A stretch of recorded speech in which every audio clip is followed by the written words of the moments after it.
থেকে আপনারা বিপুল সংখ্যক মানুষ মিছিল নিয়ে খারওয়ালি পর্যন্ত যাওয়ার পরে পুলিশ এবং আওয়ামী লীগ আপনাদেরকে সেখানে আটকিয়ে আক্রমণ করেছে। আপনাদেরকে যাতে সেখানে ক্ষতি করতে না পারে আমরা উপজেলা সদরে পৌরসভা বিএনপি এবং অঙ্গ সংগঠন মিলে আমরা তাৎক্ষণিকভাবে থানা ঘেরাও দিয়েছিলাম যাতে করে পুলিশ আপনাদের কাছ থেকে সরে করে আওয়ামী লীগ সেখান থেকে সরে গিয়ে আপনাদের কাছ থেকে সরে গিয়ে তারা আমাদের উপর আক্রমণ করেছিল। আমার স্পষ্ট মনে করে সেদিন আওয়ামী লীগের সাথে আমাদের দফায় দফায় সংঘর্ষ হয়েছে। কয়েক ঘন্টা ব্যাপী আক্রমণ হয়েছে। পুলিশের আওয়ামী লীগ একত্রিত হয়ে আমাদের উপর গুলিবর্ষণ করেছে, টিয়ার শেল নিক্ষেপ করেছে। সেদিন আমাদের পৌর বিএনপির সভাপতি যিনি মারা গেছেন, আল্লাহ তাআলা তাকে খায়ের নসিব করুন, আমাদের পৌর বিএনপির সভাপতি গিয়াসউদ্দিন সাহেবের মাথা ফেটে গিয়েছিল। আমাদের বর্তমান ছাত্র দলের আহ্বায়ক লুৎফুর রহমান সানি তার হাত ভেঙে সেই ভাঙা হাত দিয়ে সে গ্রেপ্তার হয়েছিল। সেদিন বালুকা বিএনপি কার্যালয় ভাঙচুর করে সেখানে অগ্নি সংযোগ করা হয়েছিল। আমরা এত কিছুর পরেও আমরা রাস্তা থেকে সরে যাই নাই, আমরা মিছিল নিতে চালিয়ে গেছি।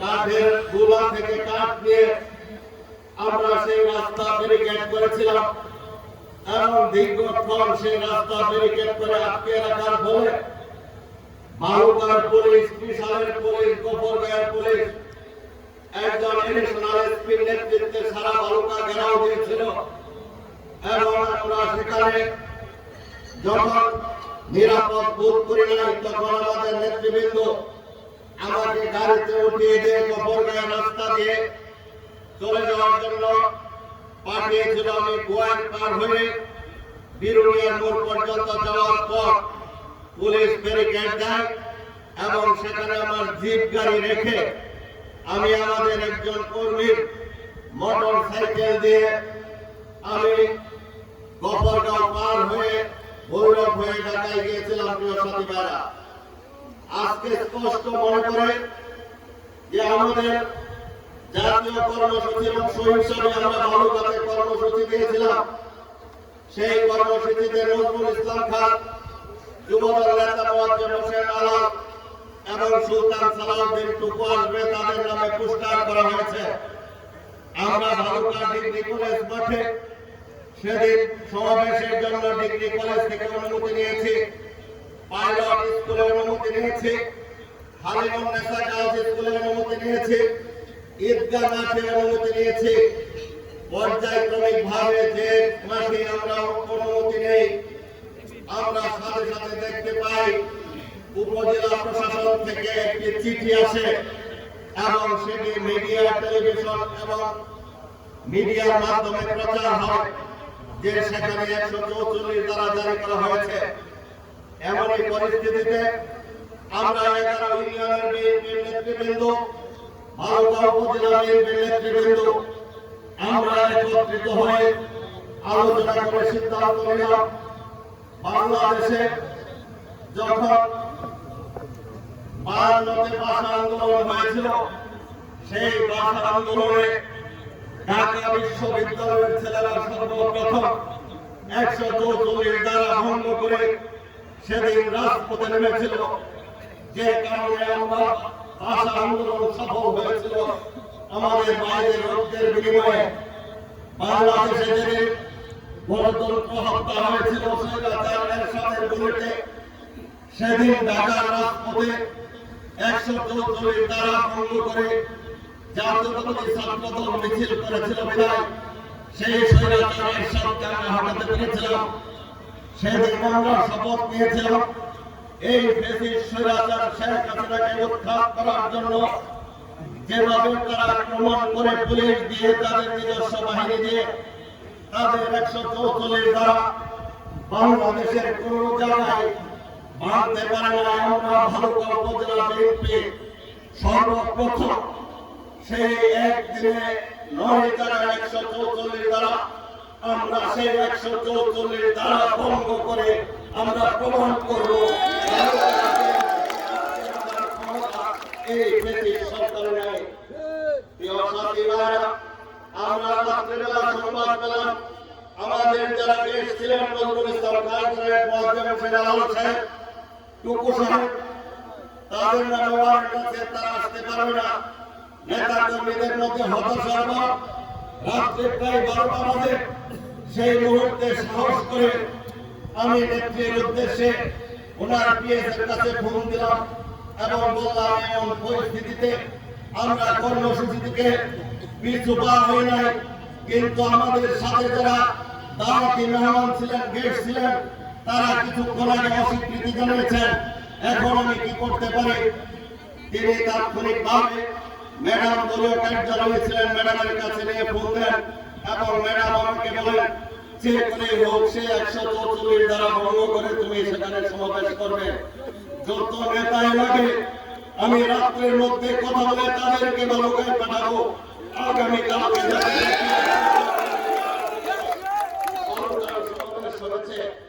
আমি রাত্রেবেলা ফোন করে রাখলাম আমাদের সাবেক মেয়র সাদেক হোসেন খোকা, সাধারণ সম্পাদক বিএনপির উপদেষ্টা মন্ডলীর সদস্য আব্দুল সালাম সাহেব, আমাদের প্রিয় নেতা ডাক্তার জাহিদ সাহেব, আমাদের তখনকার স্বেচ্ছাসেবক দলের সভাপতি বর্তমান যুগ্ম মহাসচিব হাবিবুর নবী খান সোহেল সাহেব, এমনভাবে দল করার নেতা ফোন করেছেন। ম্যাডাম তাদেরকে ভালুকায় আসার জন্য নির্দেশ প্রদান করেছেন। আমি সেখানে সমাবেশ করতে পারবো কিনা আমি সেদিন তাদেরকে বলেছিলাম আপনারা আমাদের সাথে ঢুকবেন, আমরা ঢাকা অভিমুখ থেকে আপনাদেরকে সঙ্গে নিয়ে আমরা ভালুকায় ঢুকবো 144 ধারার ভিতরে। সেদিন আমরা সেই 144 ধারা ভঙ্গ করার জন্য হবিগঞ্জের শিষ্টুর বাজারে প্রায় 25-30 হাজার লোক একত্রিত হয়েছিল এবং আমাদের নেতৃবৃন্দ সেখানে আসার পর ময়মনসিংহ জেলা প্রশাসক এবং পুলিশ প্রশাসক তারা আমাদের সাথে কথা বলেছেন। তারা আমাকে উপজেলা পরিষদে নিয়ে যে আলোচনা করতে চেয়েছেন, কিন্তু দলীয় নেতা কর্মীরা আমাকে উপজেলা পরিষদে যেতে দেয় নাই। সেদিন আমাদের আরেক মরহুম, আজকে তাকেও আমি স্মরণ করি, আল্লাহ তাআলা তাকে বেহেশত নসিব করেন, আমাদের তখনকার সাধারণ সম্পাদক জনাব আবুল হাশেম সাহেবকে আমরা তুলে দিলাম পুলিশের গাড়িতে।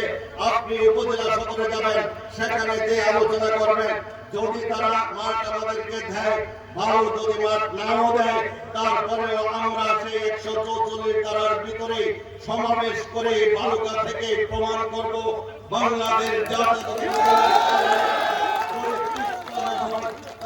যে কোন স্বৈরাচারকে উৎখাত করার ক্ষমতা তারা রাখে।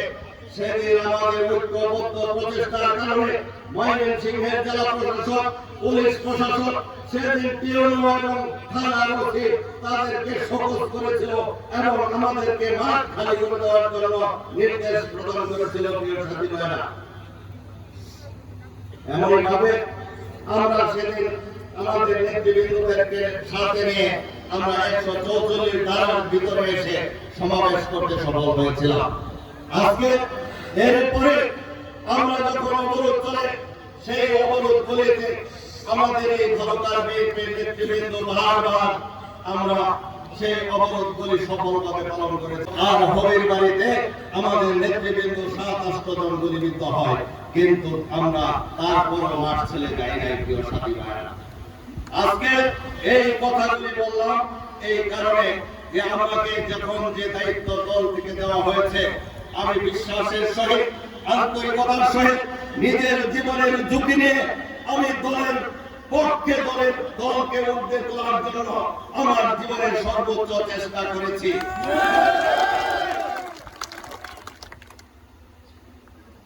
তার জন্য দল আমাকে অনেক দিয়েছে। আমি একজন কৃষকের সন্তান, আপনাদের সন্তান। আমি যখন প্রথম মনোনয়ন পাই তখন আমার পরিচয়, আমি ভালুকা উপজেলার 11 নং ইউনিয়নের 6 নং ওয়ার্ড বিএনপির সাধারণ সম্পাদক। সেদিন আমাদের একজন স্থায়ী কমিটির সদস্য সাক্ষাৎকারে জিজ্ঞাসা করেছিলেন যে আপনি ওয়ার্ড বিএনপির সাধারণ সম্পাদক হয়ে জাতীয় সংসদে নির্বাচন করতে চান। আমি ওনার দিকে তাকিয়েছিলাম, কারণ উনি আমাকে তেমন ভাবে চিনতেন না।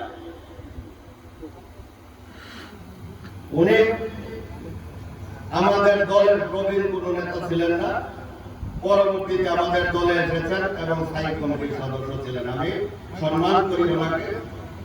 ওনার এই প্রশ্নে আমি প্রস্তুত, সবাই আমার মুখের দিকে তাকিয়ে আছে। আমিও লজ্জায় পড়ে গেলাম।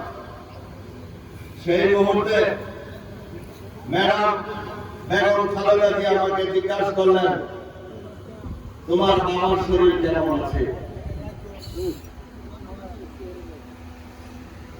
এই শুধু একটি কথায় আমি দেখলাম যে সাক্ষাৎকার রুমে যারা ছিলেন তাদের সকলেরই মনোবৃত্তি পরিবর্তন হয়ে গেছে। এবং ম্যাডাম শুধু আমাকে বললেন, তুমি এলাকায় যে মুরব্বীদের সাথে কথা বলো, মাঠে যে কাজ করো, তোমাকে আর সাক্ষাৎকারে কোনো প্রশ্ন করা হবে না। সেদিন আমি মনে করেছিলাম এবং বুঝতে পেরেছিলাম ম্যাডাম ওনার কথায় কোন ইঙ্গিত দিয়েছে। আজকে আমার ওখানে দাঁড়িয়ে এ রাজের সন্তান হিসাবে,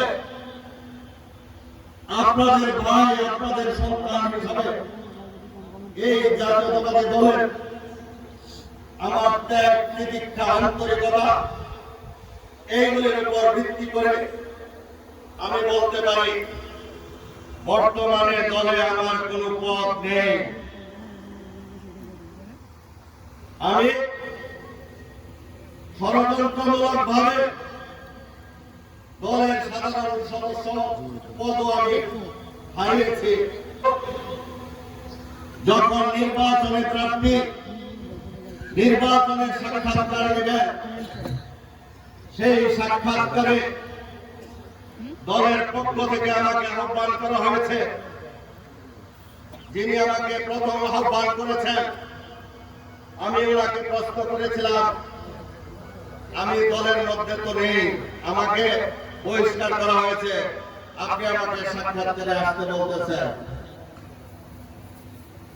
উনি আমাকে উত্তর দিয়েছেন, বিএনপির চেয়ারম্যান যাকে দলের মনোনয়ন বোর্ডে আহ্বান করে তার বহিষ্কারাদেশ থাকে না। আপনি অবশ্যই সন্ধ্যা 7টার মধ্যে উপস্থিত হবেন। সেখানে আমাদের মনোনয়নের বোর্ড বসা ছিল। আমাদের স্থায়ী কমিটির একজন নেতা সবাইকে প্রশ্ন করেছেন, আমাকে কোনো প্রশ্ন করেন নাই। আমি ওনার কাছে অনুমতি চেয়ে একটি কথা বলেছিলাম যে আমি জীবনের শুরুতে যখন মনোনয়ন ফর্ম পূরণ করি তখন সেখানে লেখা ছিল প্রার্থীর বর্তমান পদবি কি। সেই সময়ে আমি একটি ওয়ার্ড বিএনপির সাধারণ সম্পাদক ছিলাম, সেটাই লিখেছিলাম। আজকে যদি আপনারা আমাকে ফর্ম দেন তাহলে আমি সেখানে কি লিখবো? আমি জাতীয়তাবাদী দলের একজন সমর্থক, এছাড়া তো আমার কোনো পরিচয় নেই। উনি দীর্ঘক্ষণ আমার মুখের দিকে তাকিয়ে থেকে উত্তর দিলেন, একজন সমর্থকের গুরুত্ব যদি পদবীধারী নেতার চাইতে বেশি হয়, তাহলে ধরে নিতে হবে সেই সমর্থকের ভাগ্যই সবচেয়ে ভালো। তাই আজকে এই মাঠে দাঁড়িয়ে আমি বলতে পারি, আমি ভালুকার নয়, এই ময়মনসিংহ জেলার মধ্যে না, আমি সারা বাংলাদেশের মধ্যে জাতীয়তাবাদী দলের সবচেয়ে ভাগ্যবান পুরুষ।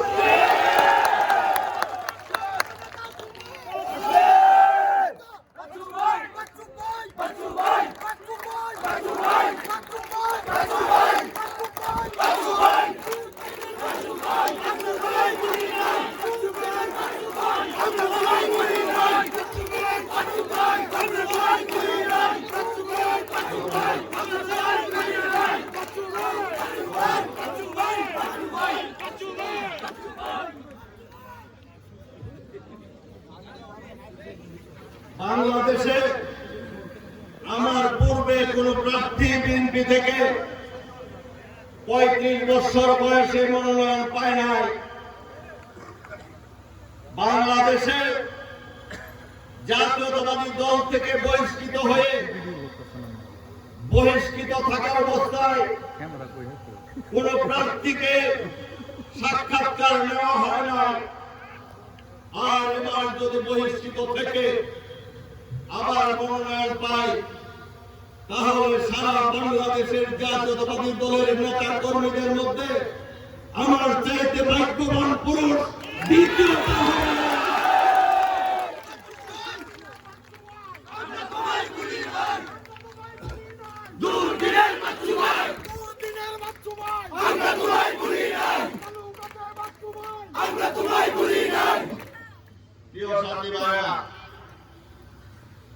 আজকে বেলা করিয়ে সন্ধ্যা করিয়ে রাত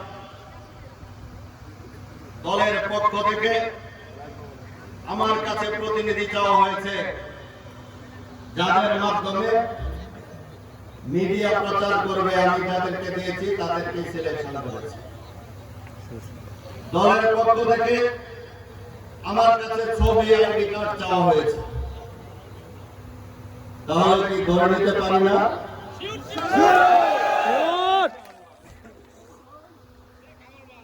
আজকে পর্যন্তই থাক। আজকে রাজয়ের কথা বলতে দলের কথা বলা শেষ। যখন ছোট ছিলাম, প্রাইমারি স্কুলে পড়তাম, আমাদের বাড়িতে একজন বয়স্ক মানুষ, জীবনে ওনাকে একদিনেই দেখেছি, বুড়াই চলে এসেছে। আশপাশের বয়স্ক মুরব্বী যুবক ভাইদের কাছে জিজ্ঞাসা করেছি উনি কে, উনার পিছে সবাই কেন দৌড়াদৌড়ি করে, উনি কে ছিলেন? মরহুম আফতাবউদ্দিন চৌধুরী চাঁদ মিয়া সাহেব। 1979 সনে ঘুরাই চলে এসেছেন, 2-3টা বাড়িতে গিয়েছেন, হারিকেন নিয়ে নির্বাচন করেছেন। এই বালুকার মানুষ এমপি বানিয়েছেন, এই রাজয়ের মানুষ সবচেয়ে বেশি ভোট দিয়েছেন। 86 সনে আবারও দেখলাম বাংলাদেশ জাতীয়তাবাদী দল নির্বাচনে যায় না, জাতীয় পার্টি আওয়ামী লীগ সাথে আবার হারিকেন মার খানিয়ে সাবেক এমপি আফতাবউদ্দিন চৌধুরী সাহেবের ছেলে আমানুল্লাহ চৌধুরী সাহেব হারিকেন মার খানিয়ে নির্বাচন করছেন। সেদিনও এই ভালুকার মানুষ, রাজের মানুষ তাকে বিজয়ী করেছেন।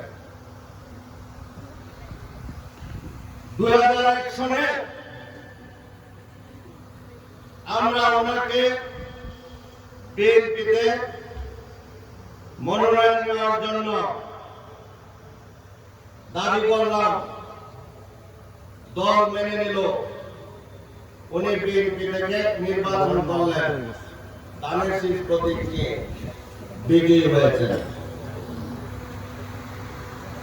96 সনে ওনারা দুই ভাই বিভক্ত হয়ে সেই নির্বাচনে পরাজয় বরণ করলেন। আর আমাদের এই অঞ্চলের মানুষ ওনারা হাতের কাছে একজন প্রার্থী পেলেন দীর্ঘদিন পর, ডাক্তার মামানুল্লাহ। এই বিরোনিয়া রাজে সব মানুষ হুমড়িকে বললেন, তাকে এমপি বানালেন। উনি পর পর 3 বার এমপি হলেন। ছোটবেলায় দেখেছে যখন ভালুকা রাস্তা ছিল না, সেই এলাকার মানুষজন এইদিকে বেশি বেশি আসতো, আত্মীয়তা করতো, কারোর দিয়ে চলাফেরা করতো, নদী পথে ব্যবসা বাণিজ্য করতো। রাস্তা হয়ে গেছে, বারবার ওইদিকে এমপি হয়েছে, ওই দিকের মানুষ এই দিকের রাস্তাঘাট ভুলে গেছে। আজকে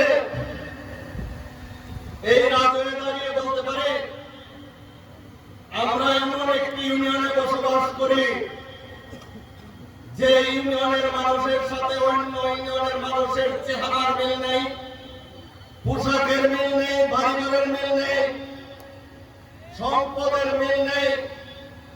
এই রাজয় থেকে বেরিয়ে দিয়ে একটি ভালো রাস্তায় উঠতে গেলে দিন পার হয়ে যায়, সেই মানুষের সুযোগ সুবিধা বলতে কিছু নেই। আজকে 2টি নদী ছিল, সেই 2টি নদী মরে গেছে। আগে লঞ্চ চলাচল চলতো, এখন সেটাও নাই। নদীর পার দিয়ে রাস্তা ছিল, মোটামুটি চলাফেরা করা যেত। এখন গাড়ি থামিয়ে গাড়ি থেকে নেমে ঠেলে আবার সেই গাড়ি করতে হয় নাকি? এই রাজ্যের মানুষ যদি আপনারা আপনাদের ভাগ্যের পরিবর্তন চান, তাহলে আপনাদেরকে আপনাদের সিদ্ধান্ত নিতে হবে। যদি আপনারা বালুকার অন্য সকল ইউনিয়নের সাথে তাল মিলিয়ে চলতে চান, তাহলে আপনাদেরকে আপনাদের শ্রম এবং কষ্ট বিনিয়োগ করতে হবে। আর সেটি বিনিয়োগ করার আর কোন পথ আমি বিগত 3 নির্বাচনে অংশগ্রহণ করেছি, প্রায় 20 বছর যাবত দেখছি আপনারা বিকল্প পান নাই। আমি আমার জীবনে সকল সুখ আল্লাহ সকল কিছু বিসর্জন দিয়ে একসাথে আমলে 19টি মামলার আসামি হয়ে 3 বার হাজতে ছিলাম।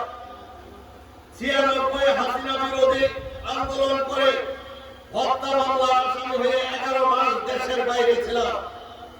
আর 2008-এর পরে আজকের দিন পর্যন্ত 44টি মামলার আসামি হয়ে 5 বার গ্রেফতার হয়ে 11 মাস জেলে ছিলাম, গুলি খেয়েছিলাম, পা ভেঙে হাসপাতালে ভর্তি ছিলাম। সেগুলোই শুধু আমার সুখের জন্য নয়। যদি আমার সুখের, আমার সন্তানের সুখের কথা চিন্তা করতাম, তাহলে আমেরিকায়, অস্ট্রেলিয়ায়, ইউরোপে, কানাডায় বাড়ি করে আমার সন্তানদেরকে নিয়ে সেখানে বসবাস করতে পারতাম। ঢাকা শহরে গুলশান বলে এসি রুমে বসে সুন্দর সুন্দর স্বপ্ন দেখতে পারতাম। কেন জানি ছোটবেলায় এই আপনাদের মতো মুরব্বী, চাচা, মামা, খালু, যুবক ভাইরা, ছাত্র ভাইদের প্রেমে করে এই জাতীয়তাবাদী ছাত্র দলের রাজনীতিতে অংশগ্রহণ করেছিলাম। কেন জানি সেদিন মনে করেছিলাম যে আমরা যদি পিছিয়ে যাই, আমরা যদি নিজের স্বপ্ন নিয়ে বিমুখ থাকি, তাহলে এই এলাকার মানুষের ভাগ্যের পরিবর্তন করার জন্য আর কোন মানুষ সামনে এগিয়ে আসবে না। তাই আজকে দীর্ঘ 40 বছরের সংগ্রামের পরে বলতে পারি, এই রাজয়ের মাটিতে দাঁড়িয়ে আমি রাজয়ের সেই সন্তান, যে রাজয়ের সকল দল মত নির্বিশেষে সকল মানুষের সত্য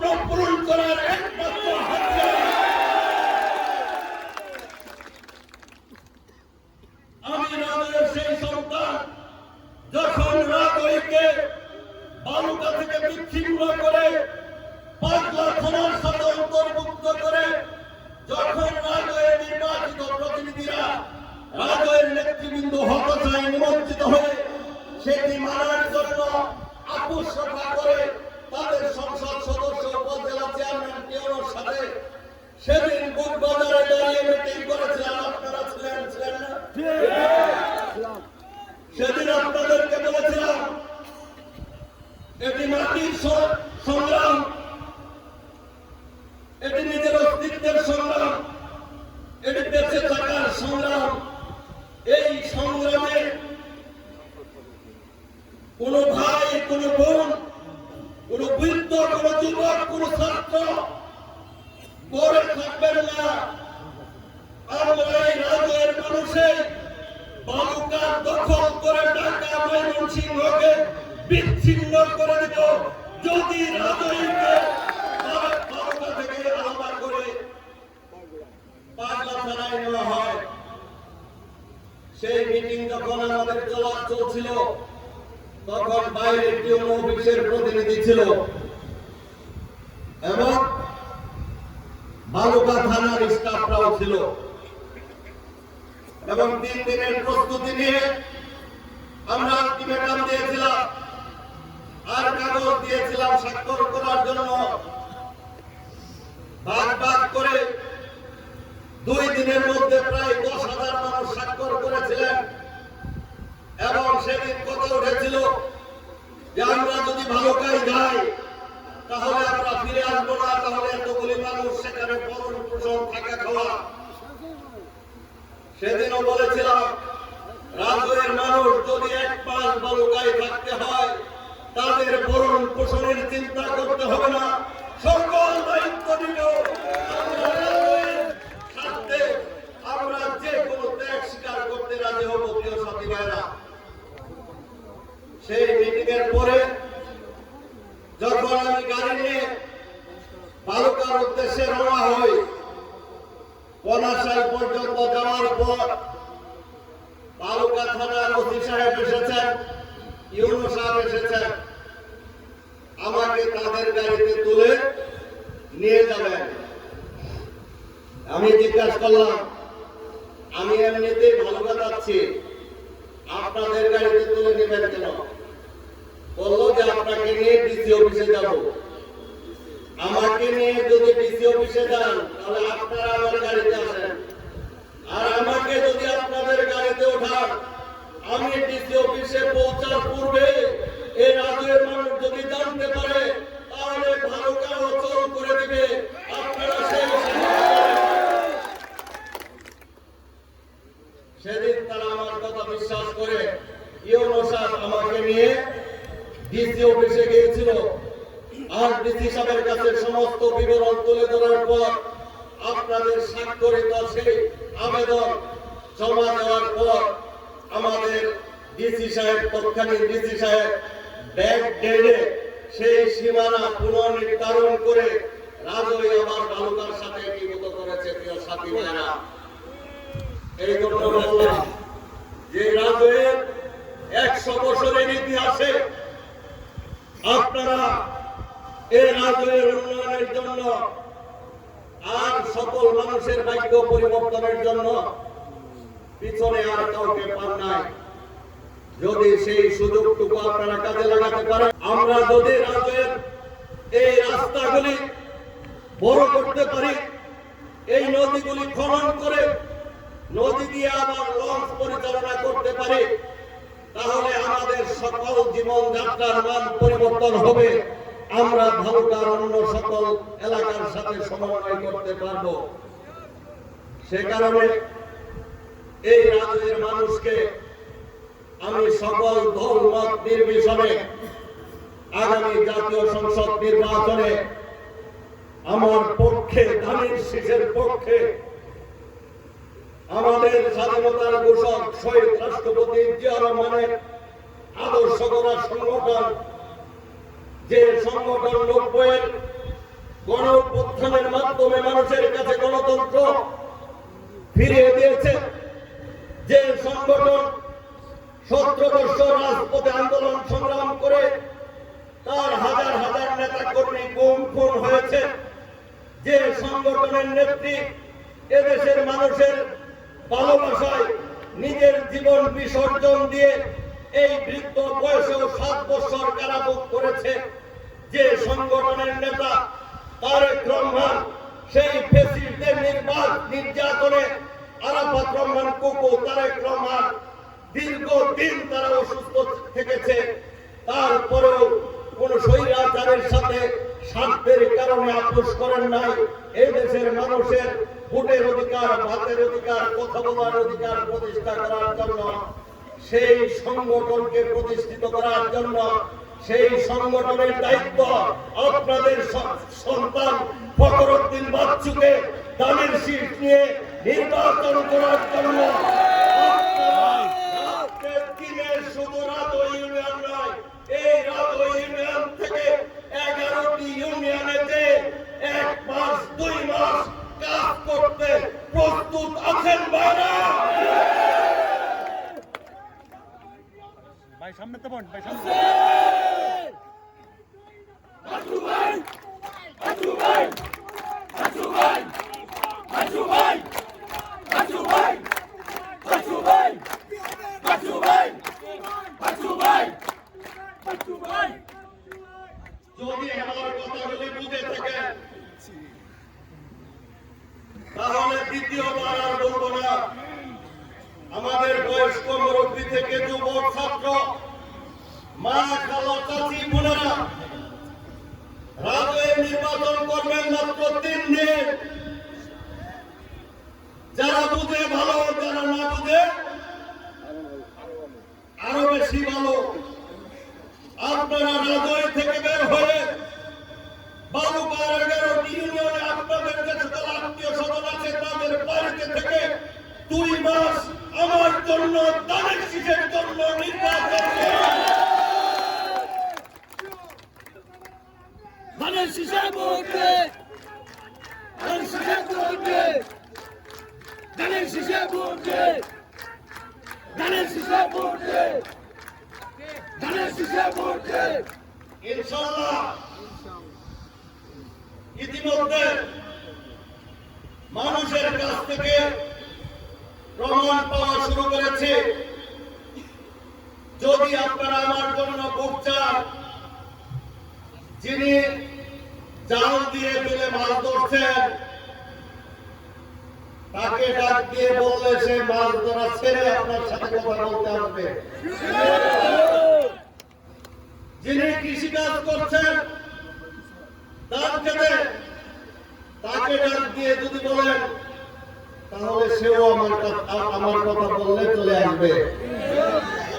যে গাড়ি চালায়, যে রিক্সা চালায়, যে কাঠের কাজ করে, যে ইলেকট্রিকের কাজ করে, বালুকা বাস স্ট্যান্ডে যান, যে কোনো অটো, টেম্পো, রিক্সা চালককে যায় বলবেন বাচ্চু সাহেবের মিটিং এ যাব।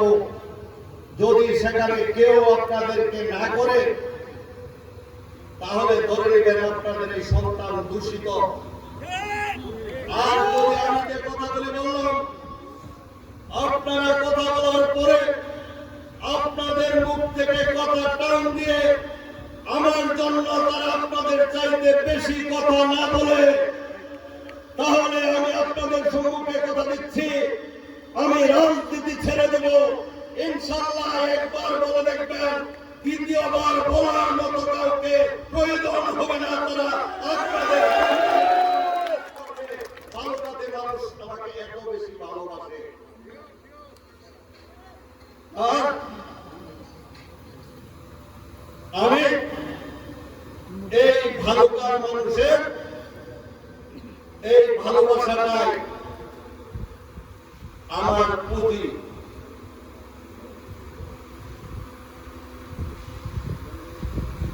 এই ভালোবাসায় আজকে আমাকে টিকিয়ে রেখেছে। এই ভালুকার মানুষের এই ভালোবাসায় আজকে আমি আপনাদের সম্মুখে দাঁড়িয়ে গর্ব করে বুক ফুলিয়ে বলতে পারি, এই এলাকাতে ধানের শীষ আমার বাইরে কাউকে দিতে পারবে না বিএনপি।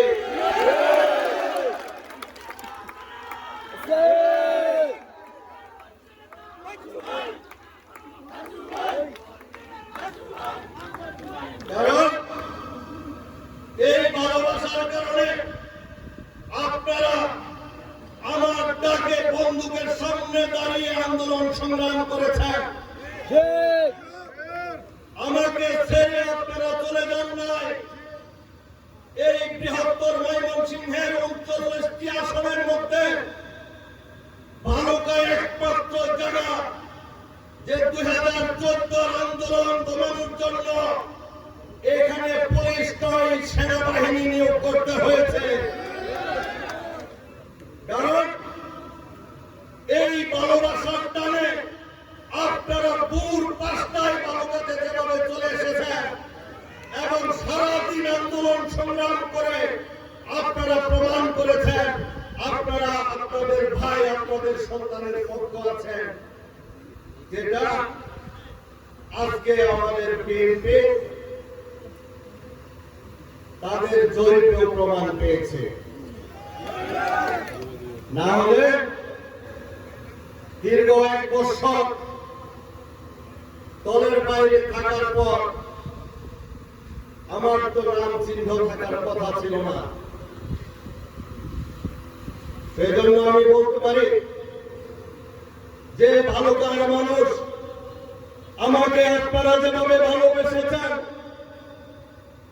আমাকে আপনারা যেভাবে গ্রহণ করেছেন, আমি আমার জীবনের শেষ শব্দবিন্দু দিয়ে আপনাদের খেদমত করে আপনাদের সেবা করে আমি প্রমাণ করে দিব আমি আপনাদের সুসন্তান কুসন্তান হয়ে কোন বদনাম করে কোন অর্থলোভী কাজ করে আমি আপনাদের ইজ্জত সম্মান নষ্ট করব না।